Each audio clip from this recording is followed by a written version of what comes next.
Good morning, everybody. I am delighted to open this session. To open this session on use by use of technology, which is a follow-up of yesterday's fantastic session that I didn't have the chance, unfortunately, to attend, but I am very pleased to welcome all of you today. Very briefly, I would like to make an overview of what was discussed yesterday during the session. The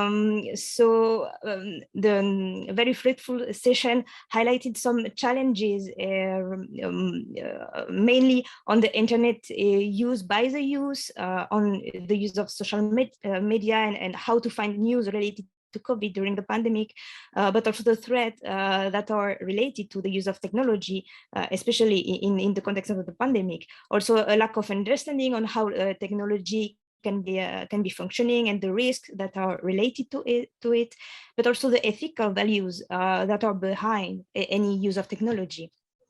We had a fruitful discussion with the different questions, including, for example, how to understand the threat of this online world during the pandemic and beyond. And some fruitful recommendation came out from this meeting. What was discussed with the different panelists yesterday was how technology enable to communicate and to have a lot of space and where it is interesting to provide digital green skills development. So one of the recommendations of the youth and discussion yesterday was how to provide, safe space and develop green skill development, but also to provide insight on how to anticipate the risk of the technology and which limitation it could have, in terms of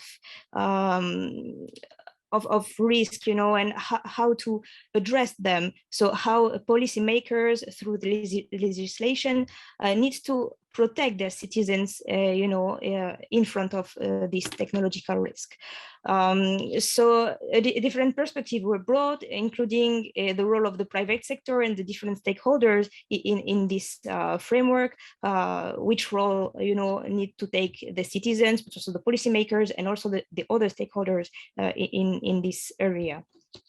Finally, a recommendation that was provided by our technical advisor present in the conversation yesterday was that media should be also considered as an ally, considering the risk is good, but also we don't need to forget that digital literacy and safety online need to be highlighted. Also to build on this use of technology and scale it up, to build better, how to make it a tool and a valuable resource. Finally, what was also mentioned, and I will end with that we don't need to forget that the cybersecurity and the data issue is a global risk that need to be addressed. So how to protect this was a part of the conversation, and I am sure that the discussion today will enable us to go back to this fruitful discussion that happened yesterday and perhaps to build on it, to elaborate more constructive and even more ideas on this subject. Before starting and introducing our panelists today, I would like to remind that today will be a fishbowl session where you will have the different options to participate. So the first one is to drop a question in the chat, but also you have the option of raising your hand, where we will have the opportunity to give you the floor. You have to acknowledge that it might take some minutes and you will have to accept some invitation as a panelist to participate. So don't worry if it takes some instant to participate. You can raise your hand and then we would proceed, with the floor. So two options: the chat box for the fishbowl, and also raising your hand. Thank you very much for your attention. I would like to switch now in the welcoming and presentation of our different panelists today. Thank you very much for joining us. So today we will have the chance to listen to a presentation from Dinola Odala Oladapo from the headquarters and the Youth Focal Point for International Telecommunication Union. And then we will have the occasion to listen to Dr. Su Junhui from the first affiliated hospitals in Zhejiang, in China, the Zhejiang University School of Medicine. And finally, we will have also a chairperson from Uganda National Commission for UNESCO, Mr. Emmanuel Wabwar. So welcome to all of you, and I look forward to listening to this fruitful discussion. I would like to start by giving the floor to Dunola Oladapo. Please, we look forward to your presentation. Thank you.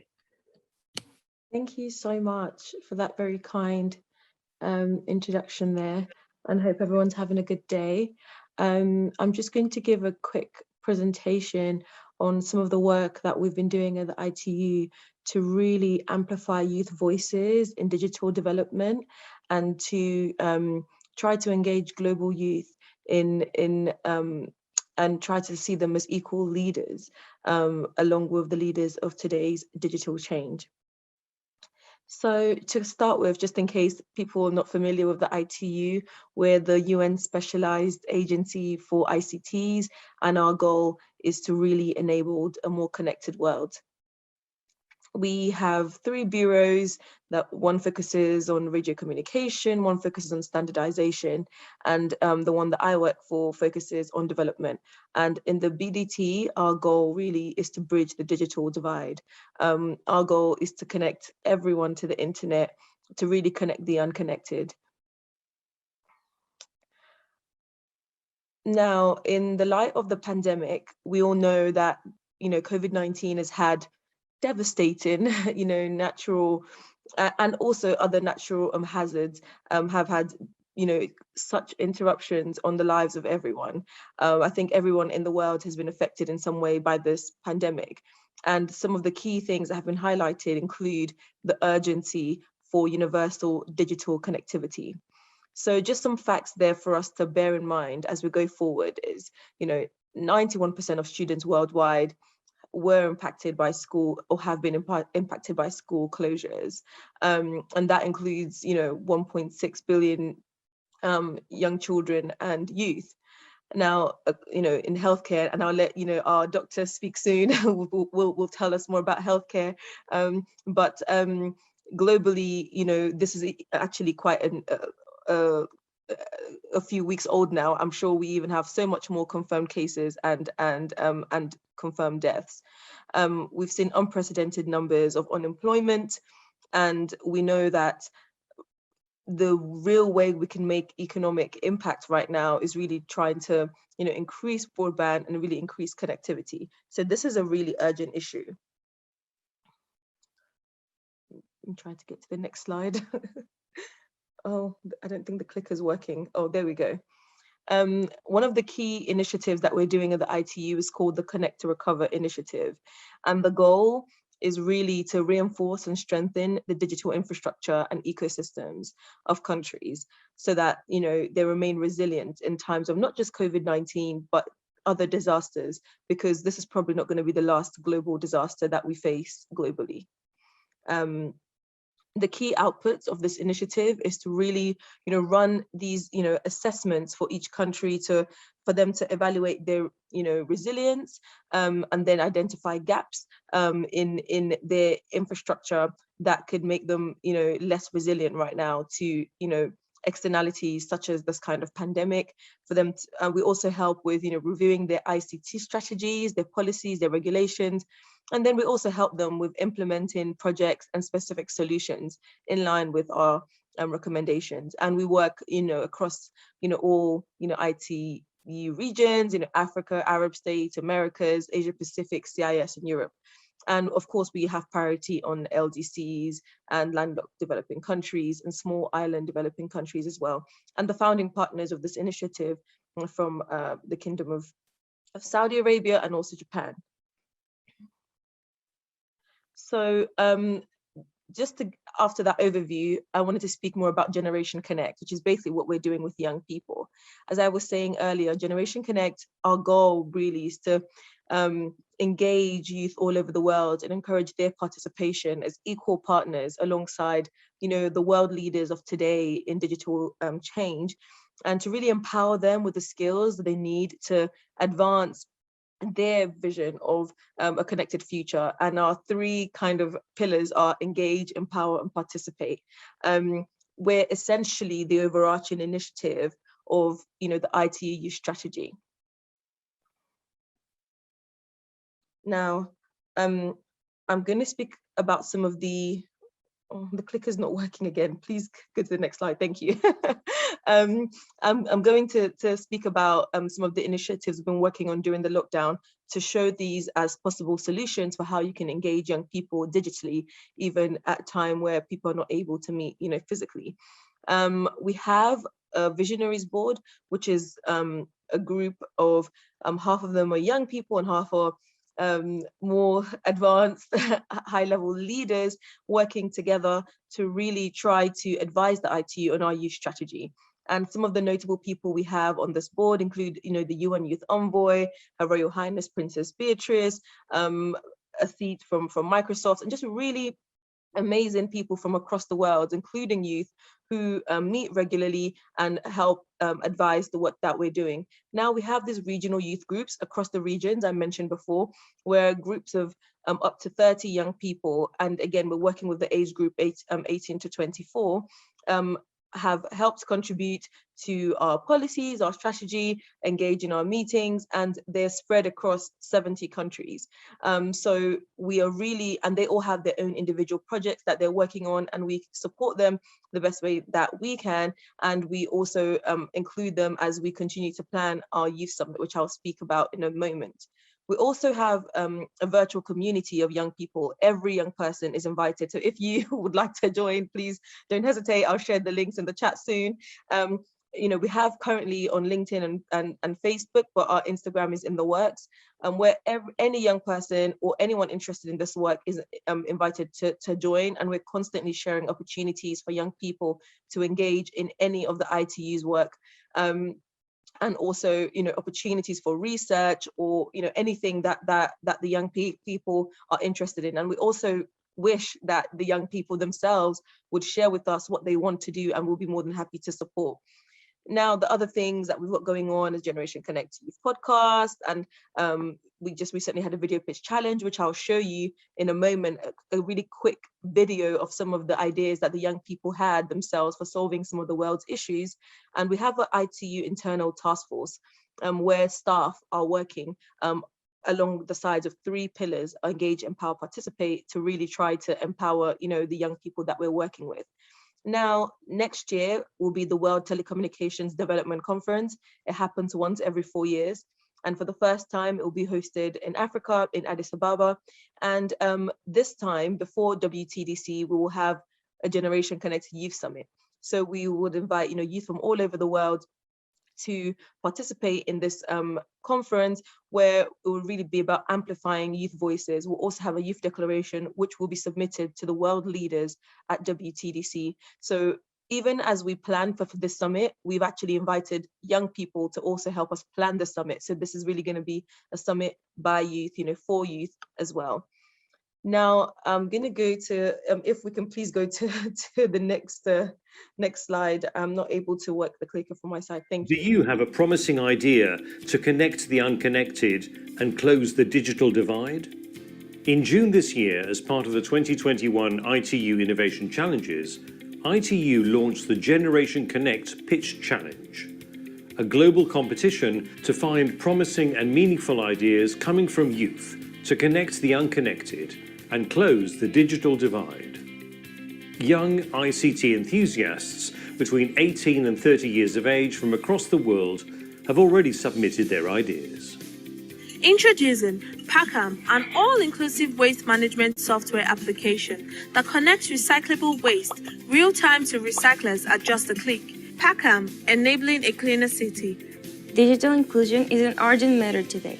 My idea is to establish digital centers to provide safe spaces with reliable internet connection, especially for rural areas. Meet Charles, the cybersecurity bot. It can check URLs and tell if they're safe or not, recommend better alternatives, help out build safer computers, provide you with content on how to stay safe. It can help you protect your data and filter out triggering content. Up to 10 winners will be selected by a pool of experts, and the winning ideas will be featured at the 2022 Generation Connect Youth Summit. Their creators will be invited to virtually join the summit and to be part of the Generation Connect community. Follow the winners and learn more. Keep up with other Generation Connect initiatives. Stay tuned, stay connected. Okay, I just wanted to share that video just to share one of the initiatives we worked on this year, even during the pandemic. So when we're thinking of how we're really amplifying youth voices in digital development, this is one of the initiatives that we did. We got so many solutions submitted from all over the world, and we actually had to choose 9 winners in the end. And of course, they'll be featured in the Generation Connect Youth Summit, and we're also engaging them in planning the Generation Connect Youth Summit. So with that being said, hopefully this is giving everyone a bit of an idea of the ITU, of Generation Connect, and some of the work that we're doing to engage young people. And I hope everyone here will be joining the Generation Connect virtual community after this. Thank you so much for the opportunity to share. Thank you very much, Dinola. This is very, very interesting, and I'm sure even myself as a young person, I'm very impressed of what you're sharing about the ITU and how ITU engage with youth and give them space to participate and to express themselves, in this period, and how to use technology to connect them and to exchange ideas and also to participate. This is very amazing. So perhaps you could also share the link with the audience, in the chat. That would be very amazing, so that our young people listening could also join your initiative. I would like now perhaps to give the floor to Dr. Su Junwei from China, from the first affiliated hospital in Zhejiang University School of Medicine. Welcome, Doctor. I would like you to take the floor now, and if you have questions from the audience, please write it in the chat or raise your hand. We will give you the floor later on. Thank you very much.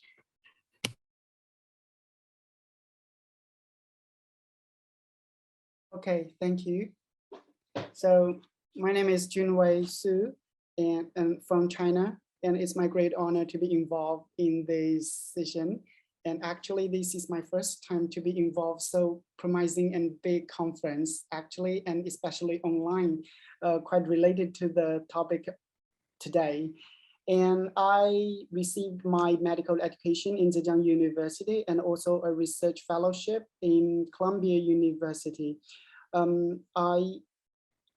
I am a physician of infectious diseases in the first affiliated hospital of Zhejiang University, and my major is specifically focusing on viral infections. So I joined in the first group of providers for COVID-19 patients in my hospital since January 2020. And so also I am the leader of the youth league committee in our hospital. And in my hospital, there are about over 2,600 staff who are at age who are below the age of 28. So I'm deeply sense their feelings and source of use in my hospital. So because I was not asked to prepare slides just as the former speaker for this part, and so I'm waiting for the questions or other. Okay, thank you. Thank you very much, Dr. Junwei. Perhaps we could you could let us know if you have specific insight or challenging that you would like to, or recommendation you will have for our young researchers today who are work, on the use of technology in the time of pandemic, perhaps having your view on the precedent challenges that they have identified in terms of digital use and the use of media for young people, perhaps from your experience from this youth committee in the hospital, perhaps a brief perspective before we give the floor to the other speaker. From your perspective, what are the challenges and perhaps any recommendation you would have for the young researchers or the policymakers in terms of using technology nowadays, and how you would like, to address this from your perspective and your experience in China? Thank you. Okay, thank you. So I'm talking about some part of this. Since I'm not an expertise in using technology actually, but I'm a doctor. So what is my main job is to treating patients. So every day I'm facing a lot of patients, and because the huge population in China, so we have a lot of patients every day. Like for a clinic, in one day I will have to treating over 300 patients in out clinic. So one recommendation for me is that recent years, the internet hospital has developed quite fast in China, especially after the pandemic of COVID-19. Because at least when the pandemic of COVID-19 occurred, because China has carried out a very restrictive policy for the isolation of patients or other potential patients. So a lot of people, they don't have very convenient access to the hospital. So at that period, international hospital has moved in front of us and become a big role in people seeking for medical help. So for this part, we are focusing on the use of internet hospital for daily medical services. But one concern is also the safety of this kind of services, because not like television medical service in your country. Normally in China, we use the chart, for symptom, patients will ask questions through their mobile phone, and also the doctors will give them advices through just typing in some words. So in this concern, that based on this kind of procedure, sometimes we will face some issue that patients might have a concern that they don't know who is really behind this mobile, right? Actually someone they are really looking for. So I think it's quite neat policy to, to standardize the procedure of internet medical service, to make sure that patients get what they need, or what they really want to get from the doctor. And for other informations, during my experiencing in the isolation wards, during my daily work there, we also use mobile phone. It's a kind of new way to communicate with patients. We can save personal protective equipments. Also, we can decrease the risk exposure to the virus. So there's no need we walk into the isolation wards time and time once the patients needs our help, or they just want to ask one question. So in that condition, we can communicate with them through forms or pads. So I think this is quite a way to facilitate the relationship between doctors and patients. And I should say that it has tightened the relationship between doctors and patients. They can ask doctors questions at any time. There is no concept of working time, because during our working in isolation wards, we mainly just live in that campus. We just work for these isolated patients. Then the leisure time is for rest. So during that period, we can just answer patients' questions at any time. And you know, in isolation wards, because we wear personal protective equipments, actually patients will find that it's quite uncomfortable, like talking like this, because he don't even know you. So in that concern, or like considering that situation, using mobile phone or like other technology skills to communicate with patients will also help them. And we also use like other high tech to support the patient's daily like medical services. We have conducted like some robots to deliver some medications or something patient need to into the isolation wards. In that case, we also can decrease the risk of the exposure to the providers and nurses. So I mean, for my recommendation, because I'm a doctor, so I don't have a lot of ideas that from the whole society, but as a doctor, I really think that the mobile phone has already, or the ICT tech has changed our life a lot, but also it has advantages or also disadvantages. Like recently in China, we have updated a lot of medical system to like support the information of patients to be shared by other hospitals. Actually, it's a very good news, right? Because patients don't need to receive repeated examinations when they moved from one hospital to another. But another concern is the safety about the data, right? Some of the data are all cloud data. Once this huge amount of data was like accidentally exposure to the public, then the private issue could be a very big problem. So I think no matter the government or the technology industries, they need to promote the skills to protect the medical data, because medical data, they have not even the privacy, but also it will determine someone's just like me, I'm a doctor of HIV actually specifically. So, you know, HIV patients, their privacy issue are very serious actually. So once like a lot of AIDS patients information once public to the society, then it could be a big disaster. So I mean, sometimes this will facilitate our medical work, but also we have concerns about the safety issue. That's or recently till now I'm what I am thinking. So thank you.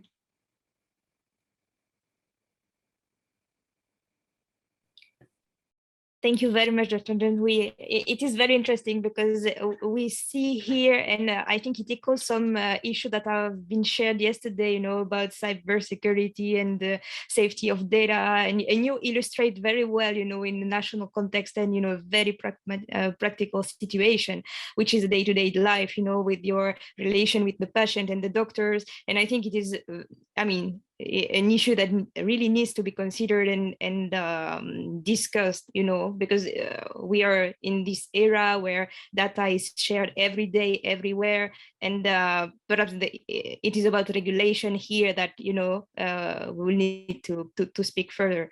Perhaps I would like to give the floor to our last panelist before switching into the fishbowl.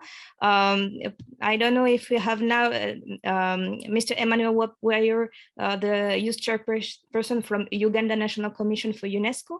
I would like to hear from you now. Thank you. Okay. Thank you very much. My name is Emmanuel Wabwire, and it's easy to pronounce it as Wabwaya.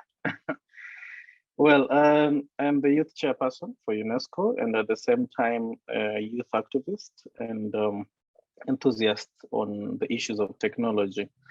Listening in to the presenters, quite had good things to say on different things here. One of the things I would love to say that when it comes to developing countries like Uganda, Kenya, Tanzania, the region where I come from in Eastern Africa, COVID has, in a way, helped us to shift most of our systems from analog to digital, because you find that no schools used to think or even adopt to the idea of e-learning. At some point, you'd find that a school would have about 10 computers or 10 computers if they're not in the central region in the city. And if you go to other areas, you'll find that digitalization of business, of community development or initiatives is mostly city-centered, city-focused.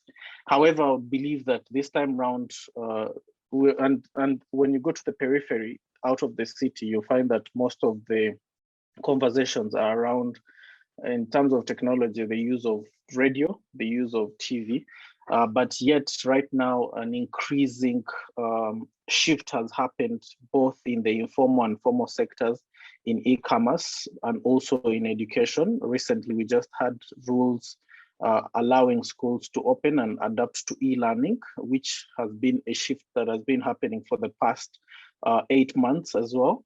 And of course, one of the key other things that had come up, of course, is the increased use of social media, not for the negative part, but the negative part of the use of social media was the issues of fake news, especially countries that were going through a democratic change. For example, we have elections happening here in Tanzania. They were happening last year. In Kenya, they're happening next year. So the issue of fake news, stirring up violence and so on was something that came up. But of course, one of the key initiatives that we did through UNESCO was champion peace campaigns and advocacy campaigns, where we were saying social distancing is not reason for policy distancing. And then therefore, technology was used to champion cross-border advocacy, amplifying youth voices through video, through voice, and also for those young people who were challenged with issues to deal with mental health because of being under particular lockdown sessions or periods of 21 days, 60 days, 40 days. Of course, social cycle support was given by peers and groups of different young people on spaces like Twitter spaces, and of course, Instagram, WhatsApp group discussions, and so on. However, peculiarly, one of the things that I would love to really concentrate on is that in Uganda specifically, technology has been used to enhance businesses. We've been doing capacity building. We're just concluding a round of capacity building for young entrepreneurs, over 300 of them, and then 100 who have been given digital gadgets in northern part of the country. And you could tell that the realities of digital or e-commerce is the transition of businesses beyond their third or their fifth birth year, because usually businesses would be created, they would last 12 months and they would die out. But right now, as we speak, the businesses have already skipped 1 year and over 8 months since lockdown, and they're all run digitally. No rent fees, nothing, and the only thing you're charged is about $1 for internet costs and so on, but sometimes at a daily rate. So that's some of the downsides of using internet in our countries, is because the cost is high, and on top of the cost being high, there is a lot of taxation around it. For example, to access social media before, you had to be taxed, and on top of that, there is direct internet tax as well. But due to cross-border advocacy, due to creative advocacy that has been happening with the young people in the different spaces on social media, online, some of these policies have started changing. As we speak right now, we don't have such a policy. As we speak right now, one can register a company online. That has not been an issue before. As we speak right now, governments have shifted their services to digital platforms that you don't need to move. Banks have done the same. So it is an opportunity, but then the question that is coined is, young people in Uganda, over 40% of them are not literate. And most of these digital platforms are mostly, how do I say it, in English, in written, and very few all local content. Very little content is in the local languages or is understandable to them or consumable to them. So for the maybe for the young people or the policymakers who are here, one of the key things that needs to be addressed is how can we promote more local content in these platforms? Because yes, you will have, let's say, China.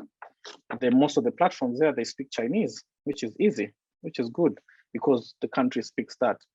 You find that in a country like Uganda, yes, it's with our national language is English, but not everybody speaks English. We have our own native, beautiful languages that we speak. So embracing different cultures and having this adopted would be key. Google has tried to add in languages. I see one of the Swahili, the regional language is there. And of course, Luganda is there, but those are few compared to the diversity we have. If you go to West Africa, you realize there's a lot of diversity in terms of language there. The same with here. So it creates a little bit of disconnect. However, there's been an improvement. People are catching up. You find that one who knows the language is able to create a platform, like open a Zoom meeting and so on, but use the local language with everyone who has joined.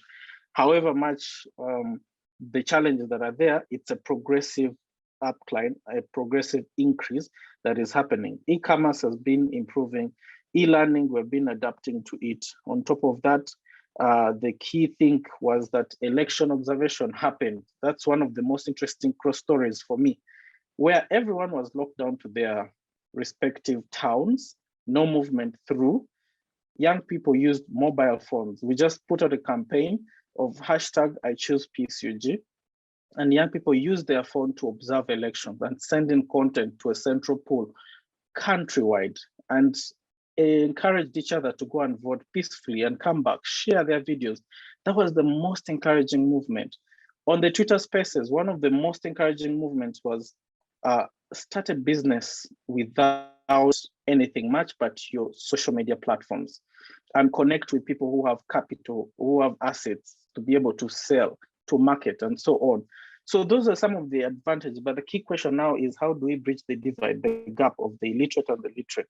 And how do we also increase access to affordable equipment, affordable internet, and for regions which do not have internet, not just internet, electricity, it's a reality.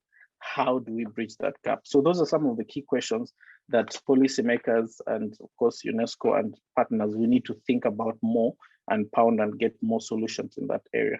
Thank you. Thank you, Monsieur Wabwire. It was a pleasure to listen to you, and I think you raised a very important challenges and a perspective from Africa. You mentioned very important topics such as fake news and that the technology that is not a reason, for policymakers to get distance from the citizens and the youth particularly, but also how to engage, and also the very, very interesting issue of the local languages that need to be taken into consideration in the development of the use of technology. I think so many issues were raised, and I'm sure our participant and audience today look forward to discussing with all of you today. And I take this opportunity to make a transition into our fishbowl session, because I know that we have already 3 speakers willing to ask questions to our speaker today. We will have Ariba Moazma, also Mohamed Azim and Tokelo Shai that would like to ask questions. So one by one, we will be given the floor. I take the opportunity to remind the audience that if you wish to ask questions, you have 2 possibilities, which is sending your question in the chat or raising your hand, and we will proceed with the facilitation with the floor. So I would like to give the floor first to Ariba Moazma. Please ask your question. Thank you. Hello. Can you hear me? Yes, please go ahead. Okay. My name is Ariba, and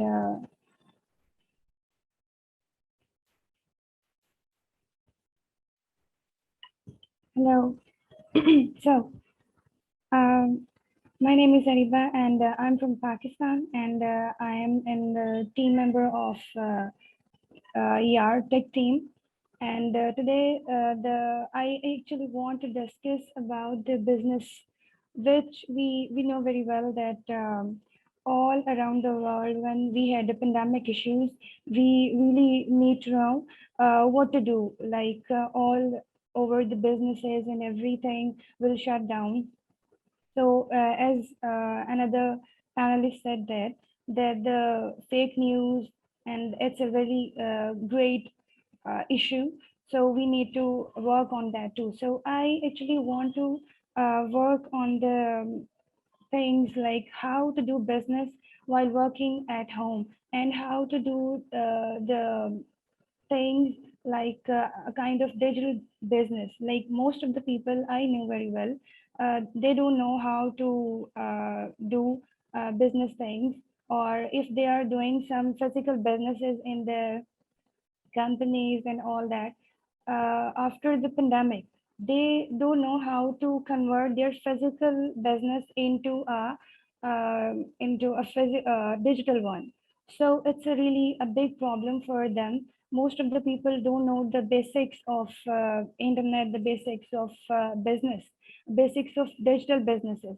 So we need to educate them, and through our presentations, through our sessions, which will they're gonna help to educate people to do a lots of businesses, because as we know very well, in Pakistan we have a lots of people having grateful skills, and they have a lots of different kinds of passions they need to work on. But just because of two more important things: first, they don't have finances, and the second one is they don't have a platform to work on, or to they don't have the capacity to do something positive, or to use their own skill on that platform or in a positive way. So I request from all of the UNESCO panelists to have work on that aspect too.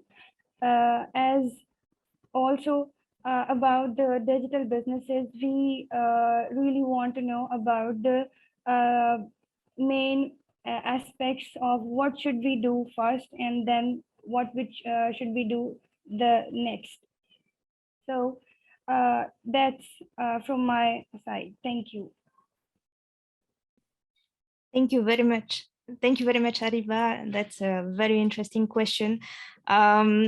I would like perhaps to give the floor in the other way around from previously. Perhaps Mr. Wabrere, you wish to start answering the question from Ariba, and then we will move into the other speakers. Thank you. Okay, thank you. Fortunately, the principles of business are the same worldwide, although there are few technical details that have to change. The internet provides us an opportunity for globalization, which means open market, which means open access. Now, one of the things that you should talk to your colleagues to do is to find out, like in Pakistan or your community, what is the problem? For example, as the doctor here is saying, maybe there is less access to ARVs, or there is no access to, because of the lockdown, you can't go and buy food in the market, or you cannot be able to buy a cloth, or so on. Now, the other thing, so that's one, you find out what the problem is, then you have to come up with a simple business idea. And when you have a business idea, you look at what are the opportunities. What is business all about? Business is all about social interaction with people. It's about solving other people's problems. So what will help you do social interaction? Online. The best thing is to build a profile online. Can you have a social media account and try to get a following, reach out to people to follow you and to understand, you identify with the problem that they are kind of facing. After having a social media profile or a website or so on, you need to look at means of delivering the solution you're offering. If it's a tangible solution, you look at maybe transport. Do you have local transport taxi people you can contact? Do you have maybe motorcyclists you can be able to contact, or at the same time, are you able to move yourself to be able to ease on that access? So are you looking at the meeting point of delivery? If it's a virtual delivery, for example, you're writing, you're doing something, do you have internet to communicate, to reach out, to email, and so on? So in doing that, you also look at, if you can't do some things, feel free to employ. In East Africa, we like calling it, we are now in a gig economy. You get gigs. Gigs are more like short-term deals, contracts, or businesses. So how you best do that, then you can able to say, okay, if I can't deliver this, Hassan has a car, Hassan has a motorcycle, can deliver for me. He's part of my team. I don't have to pay him.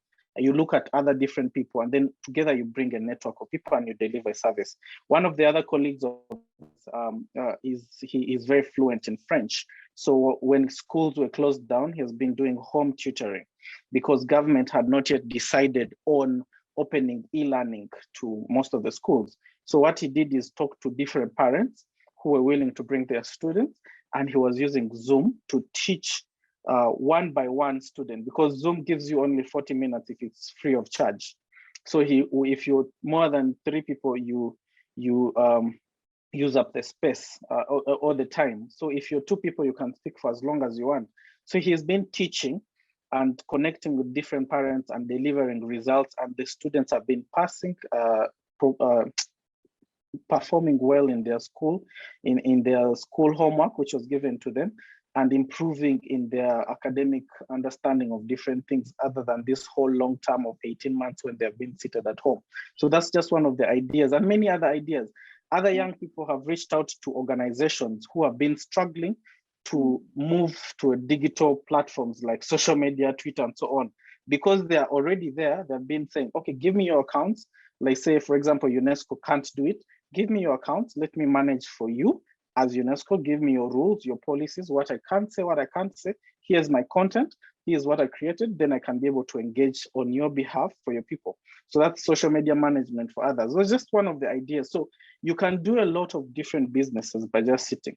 For example, you will find, this is the last one, you find that Dunola has a shop, and she is locked down in her home. So you reach out to Dunola and say, hey, I have a marketplace on my social media. Can I sell your content? So if, for example, if she's selling each of her products at $2, just say, cool, I'm selling it at $2.5. That way I'm earning $0.5 or $1, and then you are earning your balance, and all of us are able to survive. So that's just one of creative ideas. Tap into the existing resources. And since you are able to connect to internet, you're able to know how to use it. Do what you can do. What we have been having here locally is most of the, I don't like using the word illiterate, most of the informal business owners do not have access to smart gadgets. So what has been happening is young people who have smart gadgets and they are students and they're doing nothing at home and they want to make ends meet for their families, buy food and so on, have been reaching out to these users to market their products and keep them in business, at the same time deliver a service and earn a commission out of it. So it's just one of those ideas that COVID has brought. These, I like saying, these are one of the good results of the lockdown and the COVID, that innovation can be able to thrive, that people are forced to come digital. So it's up to you now to take on the mantle and do more of that. That's just one of the ideas. Maybe other speakers may have more. Thank you. Thank you very much for this beginning of answer from your perspective, Monsieur Wabwire. Perhaps we can continue with Dr. Genwisu. You wish to also give your perspective from a professional perspective. Thank you. Honestly speaking, so when the cities were locked down in since January 2020, I was also isolated in hospital. So I didn't know. I was working. I keep working in hospital, but so after about 2 to 3 months, the cities in China all open because we have controlled the pandemic around like April to May 2020. And after that, there are very real local cases in China, actually.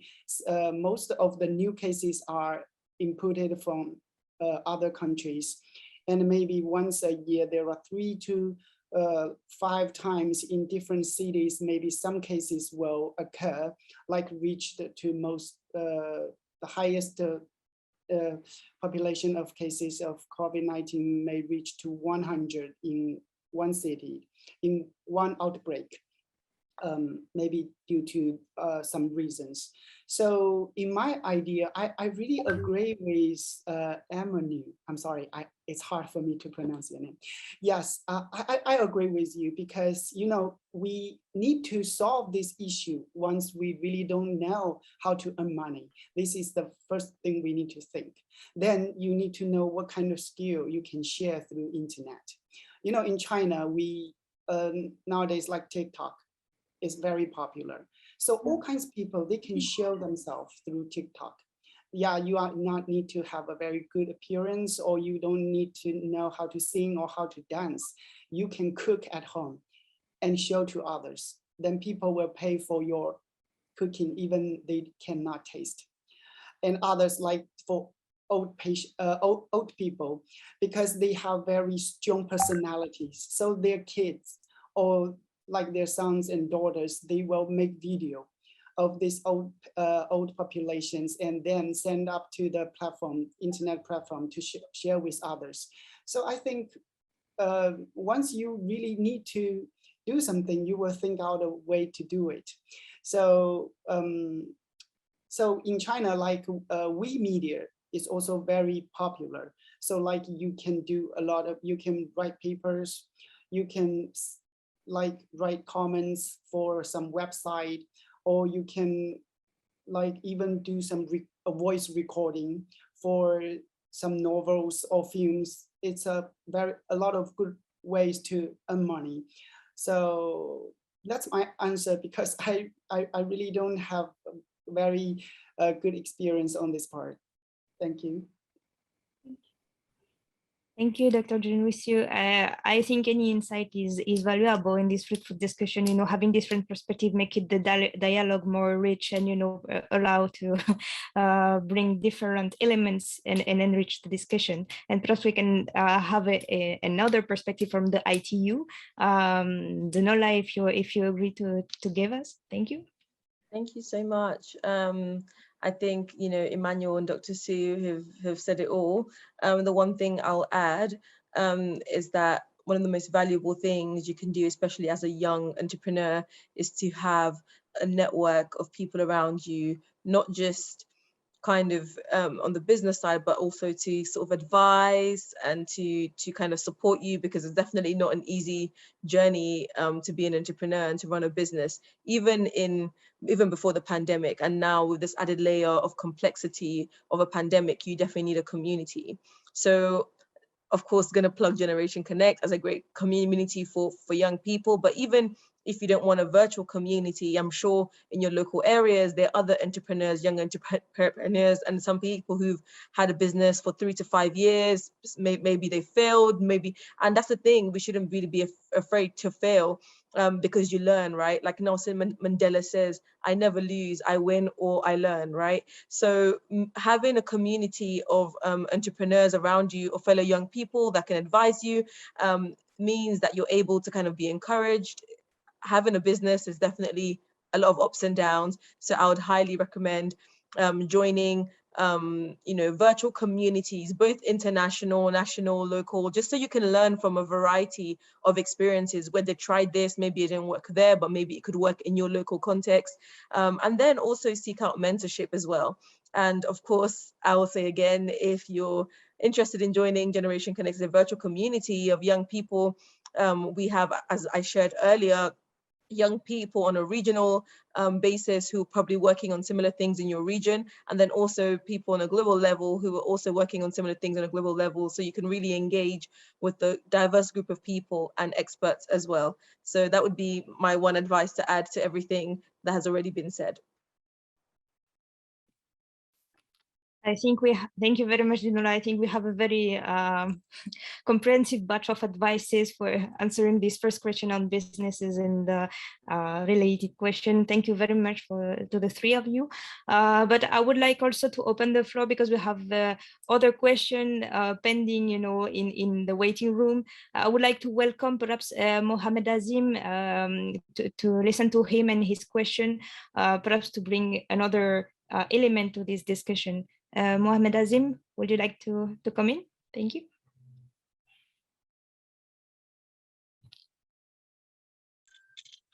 Yes, hi everyone.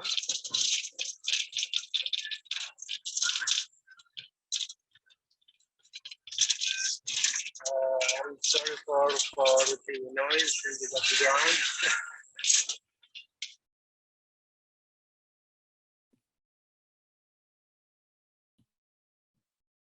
Can you try to speak?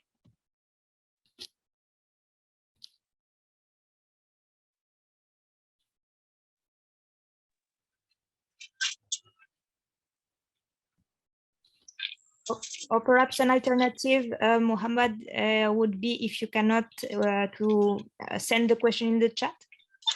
Alternatively, I will write my question in the chat because there's some noise in the background and I'm not able to talk right now. So if it's possible, I'll write. Yeah, thank you, Mohammed. I think it will be better to send us the question in the chat so that our panelists have the time, to also prepare the answer. And in the meantime, we can welcome Tokelo Shai, who has also a question for our panelist. Tokelo Shai, would you like to switch briefly with Mohammed so that Mohammed, you have the time to send your question in the chat? Thank you. Yes, no problem. I'm happy to jump in. Good afternoon, morning, everyone. I'm Tokelo Shai and I'm from South Africa. And I'll be asking a question related to our global tech team study. And just to give a bit of context before I provide my question is that we did our study looking at how you can harness ICT or technology to increase resilience in the face of a systemic crisis. And these were insights from young people across the globe. So part of the key area that came out there was just the challenge around access to the use of technology. And this is access in terms of costs related to, your ability to afford technology. And I think I joined as a response around this was being mentioned, especially around the digital divide. And also just in terms of the skills gap as well. So that becomes a limitation in terms of your ability to access and use technology. So this is just the two key challenges that came out so far from our study. And part of my questions the question that I'd like to know is, to what extent can policy rather play a part in increasing access to young people for the use of technology? And this could be in terms of either incentives that could be in place. And I'd be very interested to hear more about the type of examples that are underway. I can see our panelists come from different areas across the world. So it'll be interesting just to hear some cases or examples or show case studies that are around, different respective work or even countries in terms of what examples have been there in terms of increasing access to the use of technology for young people. So yeah, that's just my question. Thank you very much, Tokelo. Very interesting question indeed. And I would like perhaps to ask first, I don't know, to Mr. Dr. Junwei, since you mentioned to us that you are providing your patients, with this technology and perhaps connection. Perhaps you could bring a perspective from China and how, China provide those data and a perspective from this, and then we will also give some take some insight from the ITU and also from our chairperson from Uganda as well for UNESCO. So Dr. Junwei, please, the floor is yours. Okay, thank you. Thank you for your question, Takola, right? Sorry. Yeah, honestly, I still don't have a very good answer for your question, because I know your concern, because like cost or like the gap between like people and technology, sometimes it's not so easy to solve. It takes time and also take resources. So I still remember that on April 2020, I gave a free lecture to 3 world countries to share our experience about fighting against the COVID-19, and like over 30 countries involved in that conference. And a lot of representatives in 3 world countries, they ask a lot of questions. And in that time, I mentioned that actually, just like in China, we have carried out so restrictive policy to avoid COVID-19 because we have such kind of resources to do this. So actually, when we are comparing with other countries, we need to know the limitation of our own country. So I really think that that is also why we are keep talking this. Why we are still sharing the informations we got, because I think like for just like the mobile phone has narrow or just a smaller our world. Also, I think the governments should also to smaller the gap between the economic difference between countries. So I think there should be some support from government to offer opportunities for the public to learn how to use ICT tech or like to use these kind of facilities, because maybe 1-2 years ago, no one think that mobile phone was so important. But when we were locked down by because of the COVID-19, we think that the communication ways has changed a lot. So I think the government should carry out policies to do this. And also I think the industries should also to lower the price. Actually, this is the most immediate way to solve this problem. Just as I know, I think Chinese some industries or factories, they have like offer a lot of such kind of facilities to some countries like yours to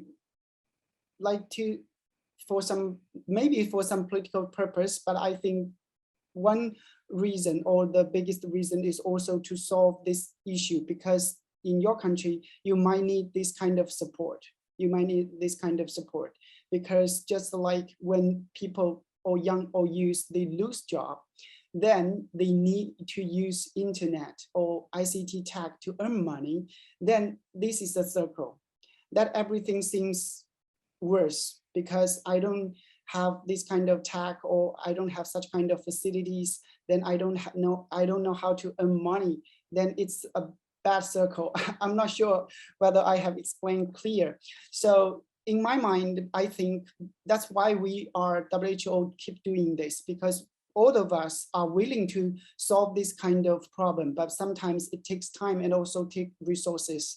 Just like when I get out of the isolation wars, I keep sharing my experience of fighting against the COVID-19 to all medical workers from all kinds of countries, because we are willing to do this. And maybe this is also a way to solve this kind of problem. So like if we have a lot of volunteers to give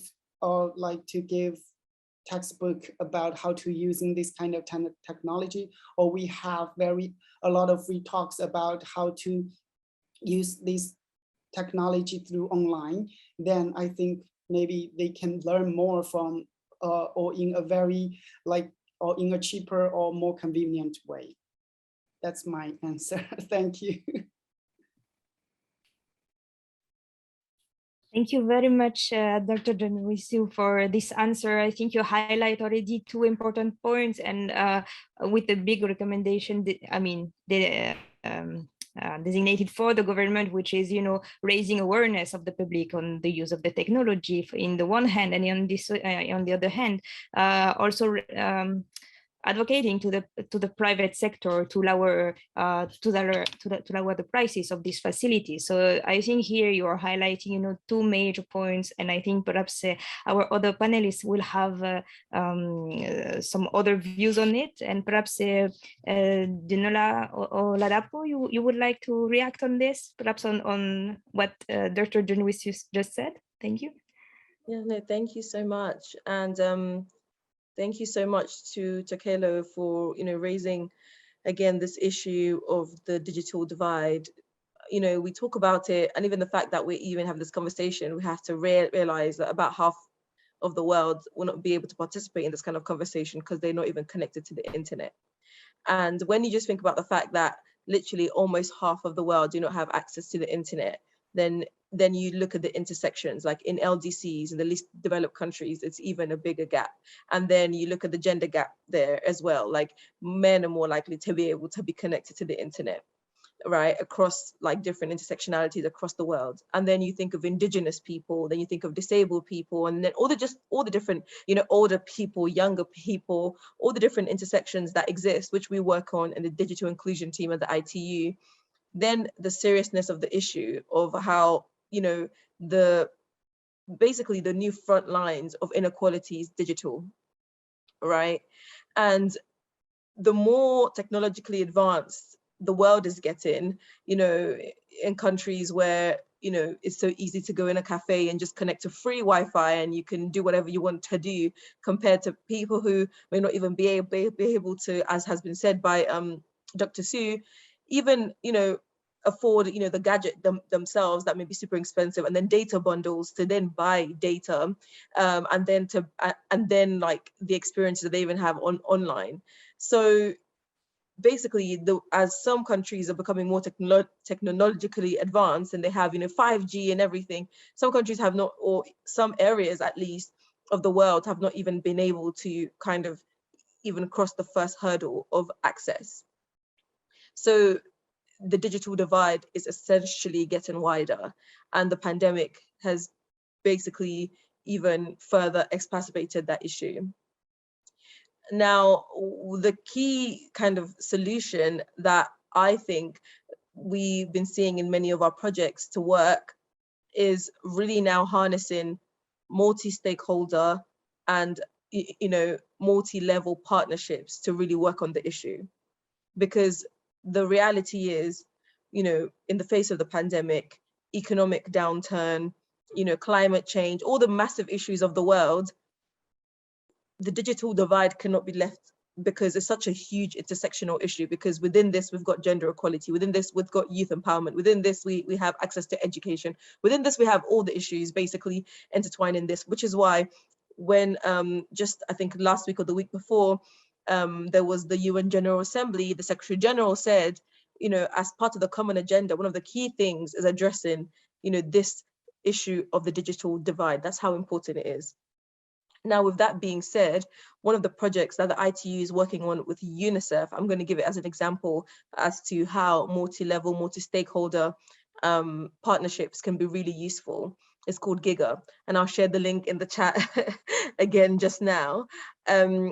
Essentially, the goal of GIGA is to connect every single school in the world to the internet. Now, when you say it like that, it's a huge goal, right? It's a massive goal, and you know, where would one even begin?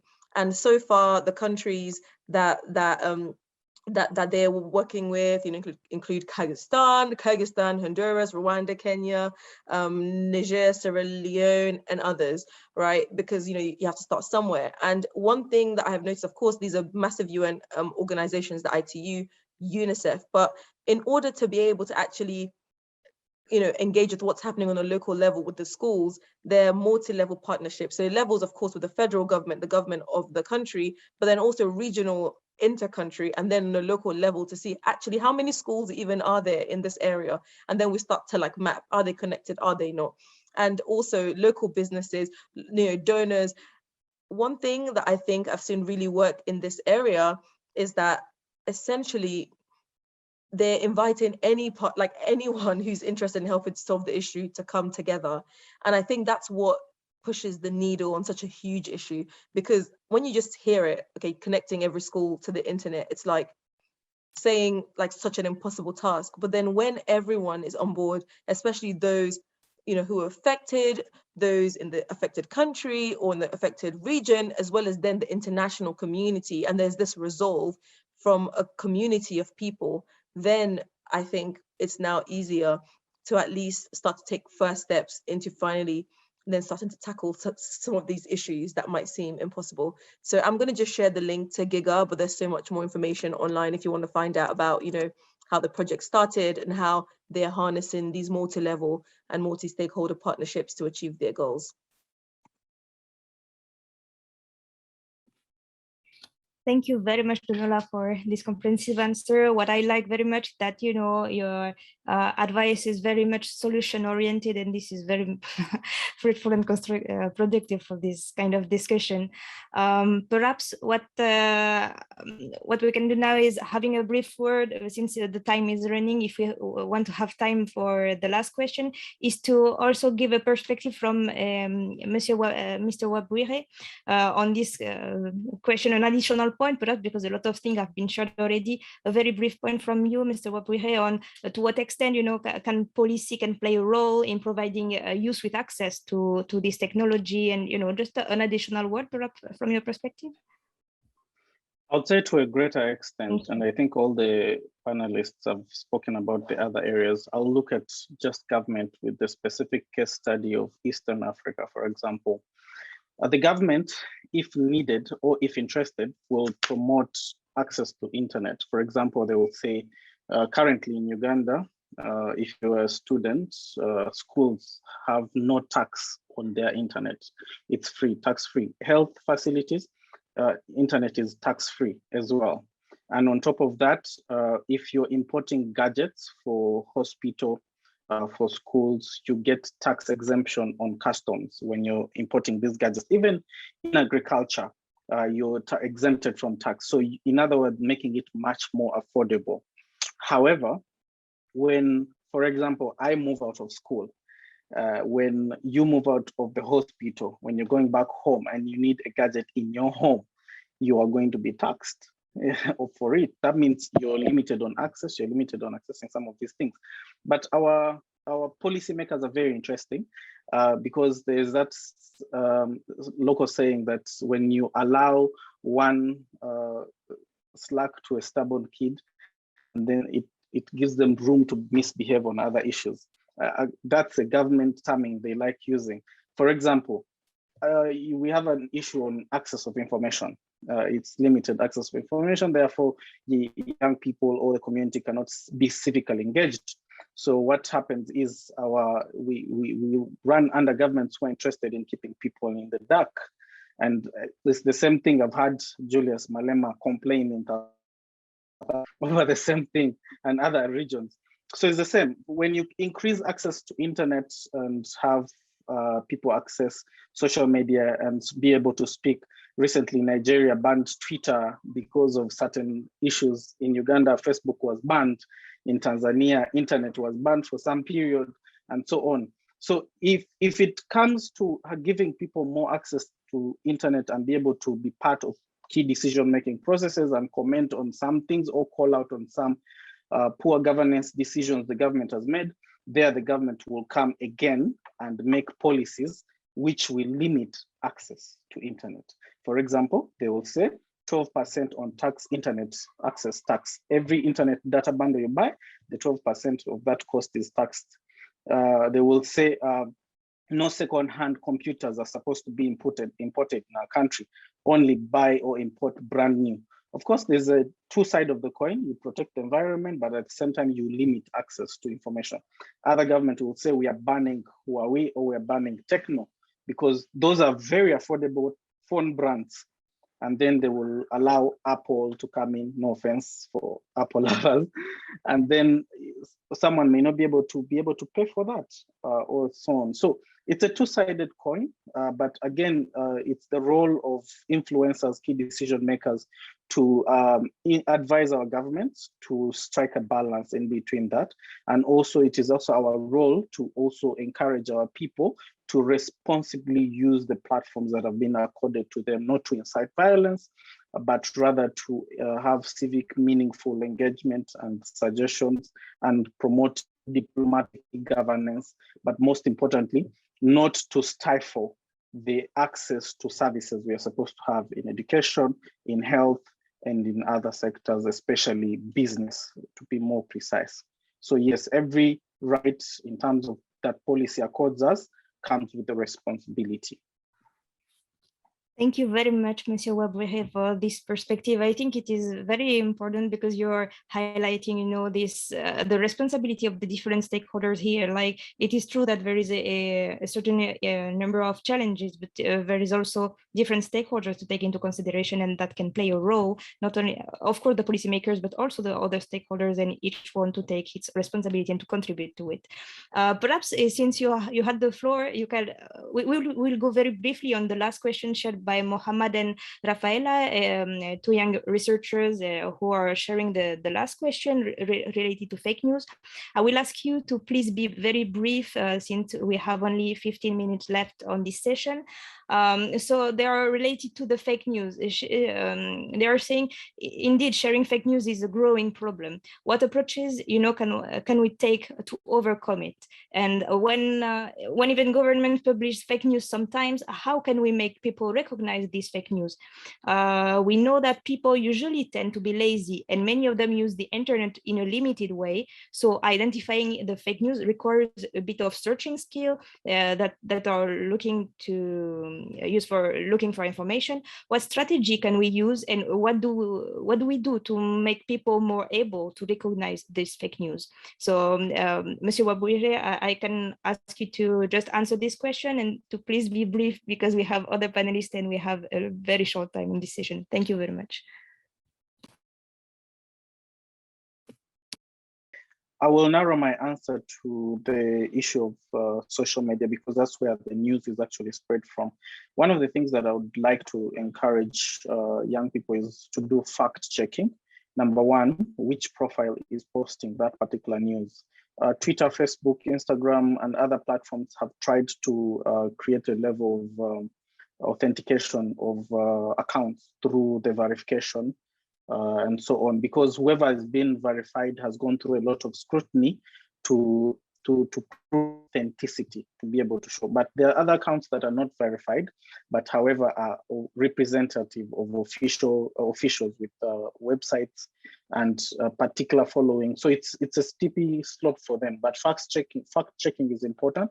Number one. Number two, on also, if you hear news before you spread it or take it to another place, please take time to read the link of where the news is coming, and if it's a reliable of information, is it a media house, or is it a entity, or is it the organization that or institution that is representative of that particular kind of news? And then the other fact checking is maybe you could ask a few people in your networks or in your circles to be able to find out. So again, verification of check out for verified accounts and official accounts to be able to know the information. And do not share without actually reading. And not all headlines are actually news. Thank you very much, Monsieur Wabuere, for this answer. I will quickly jump now to have Mr. Dinolaola Dapo to react on what you just said, perhaps, and to complement very briefly this answer. Thank you very much. Yeah, no, thank you so much. Just want to add to that. About 3 weeks ago, I was in Russia for the Eurasia Global Forum, and we were in a session on fake news. And I just want to share one of the advice that one of the panelists said, which stuck with me, which was just when you read like a headline or a piece of news and you feel like such a huge emotional response, you have to realize that's probably what they want you to feel. And the more sensational the headline is, then the more likely it is to have been kind of, not necessarily, it may be fabricated, but also it might just be kind of, because fake news is not just necessarily things that are completely false. It could just be a really different perspective on something that happened.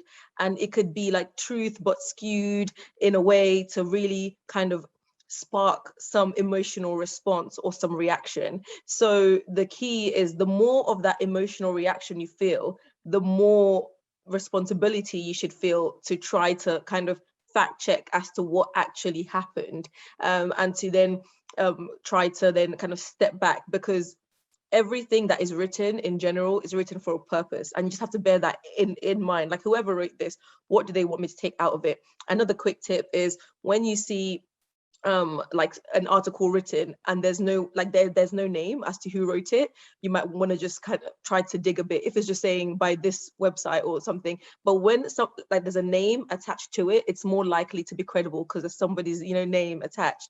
And I guess last but not least would just be checking the actual URL. So something, you might see a screenshot saying this is on BBC, but then people can very easily kind of forge websites and put like credible news article names, and then you just click it and just read. But then when you actually look at the URL, you can see if it's actually from the original website or not.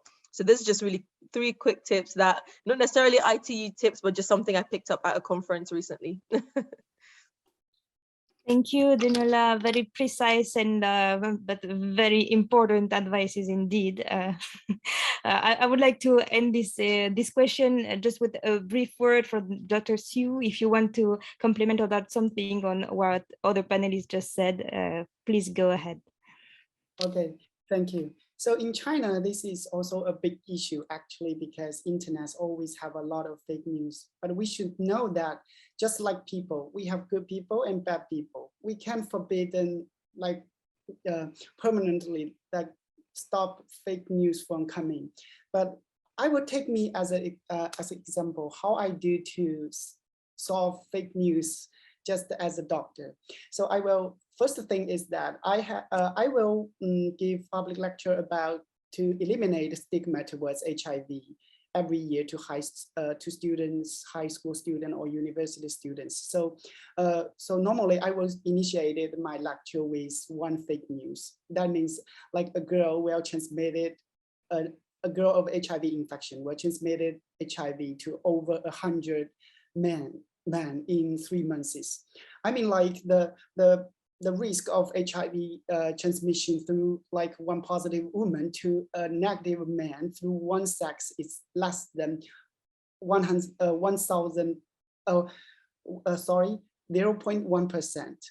So it's a massive issue. Like once he need to transmit to 100 people, then how many sexual activities she need to do in the 3 months. So it's ridiculous, actually, if you know the science behind this problem. So what I want to do is show them why this news is fake. Another example is when I first went into the isolation wards, patients keep asking questions because they got a lot of information from internet that how coronavirus will kill them. So what I tell them is that novel coronavirus is also new to me as a doctor, but I know what is viral pneumonia. I know what is viral infection. I know what is the outcome in SARS and MERS. So what we can always do is trust your experience based on the science. And another example is that, in China, like years, oh, sorry. I'm sorry to interrupt you. Could we go briefly for the last example, if very, very shortly, so that we have time to go back to the other panelists for the end of this discussion. Thank you very much. There is no sorry to example. What I want to say is that what we can do as a scientific researchers or doctors, we use our knowledge based on science to come over fake news, to let others what is the truth is, because we cannot stop fake news from coming, but we can cover them by truth. Thank you very much for this important highlight, which is indeed important as the other issues that were raised. And I would like to, unfortunately, I have to wrap up this session, but before doing it, I would like to give you the floor for a last word to you and the other panelists. Perhaps we have mentioned many topics, such as the digital gap, the problem of the diversity of language, but also raising awareness to the public on the use of technology, also involving the different stakeholders, whether government, governments, private sector, also the youth and the citizens, the fake news issues. If you had some last minute recommendation, like one word to share to close this session, recommendation for policymaker, what would it be? So a targeted recommendation from your side, Dr. Xu. Thank you.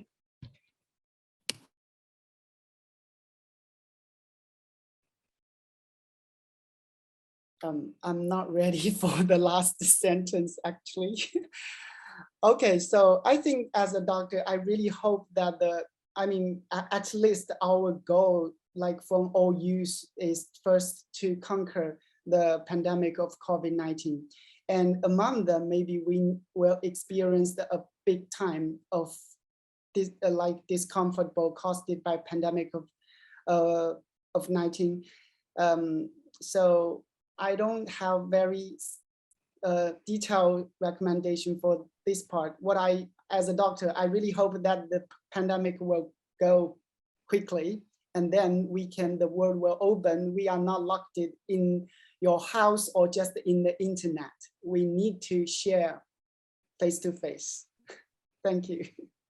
Thank you very much, Dr. Xu. I would like to ask the same question, perhaps to Dunola, whether she had, one recommendation, whether for government or for the youth researchers who conducted, this research and provided this first insight at the beginning and on which we are basing our discussion today.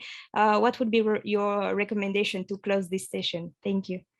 I think organizations and governments just need to give more young people the seat around the table to decide their own digital futures, which is obviously what we're trying to do at Generation Connect.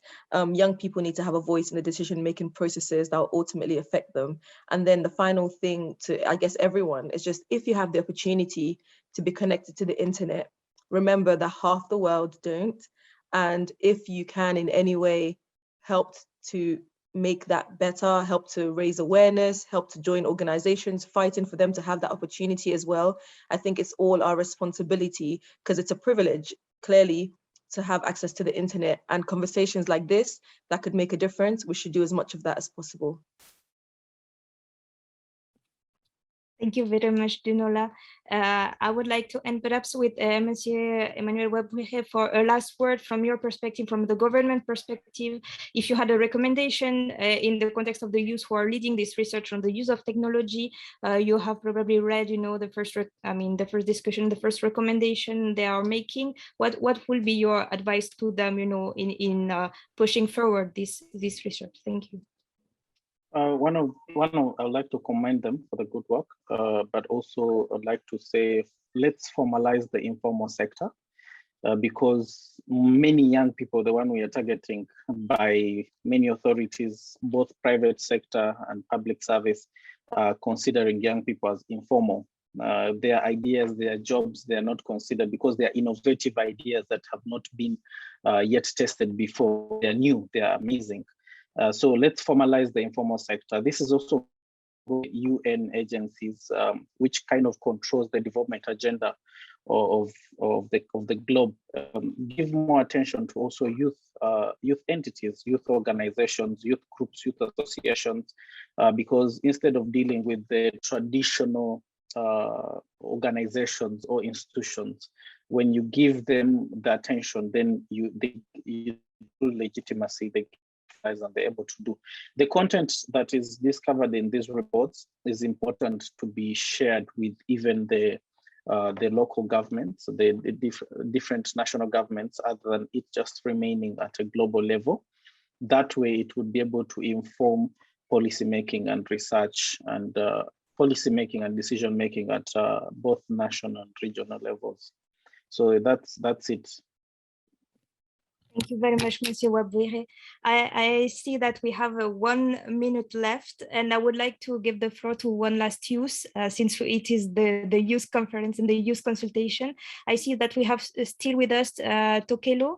You would like to give a word? What would you recommend from your perspective for our government, on this topic of use of technology? Please take the floor. Oh, thanks. I was not expecting to be called. I think maybe just one last word would be to say that we do need a lot of their support in terms of what has already been highlighted in raising awareness and also lowering the cost in terms of the use of technology. So I think there's definitely that element that a lot of support for young people needs to be very directed and targeted. So I think that for sure, for me, is an area that I think needs to be focused on. Thanks. Wonderful. Thank you very much. I would like to thank you all, to all the panelists today for the fruitful discussion. I think, as I just mentioned before, we considered so many topics. It was very impressive, and we could not even, go deeper into each of them because there is so many issues. And this showed that the discussion should continue, I guess, for the conference in December. That would be an interesting discussion to push forward. Thank you very much for attending today, and we will. I hope we will be participating into the next discussion. Have all a nice afternoon, I guess, an afternoon Paris at least, and morning or night, depending on where you're based. Goodbye, everyone. Thank you. Thank you very much. Thank you. Goodbye. Thank you, Laura.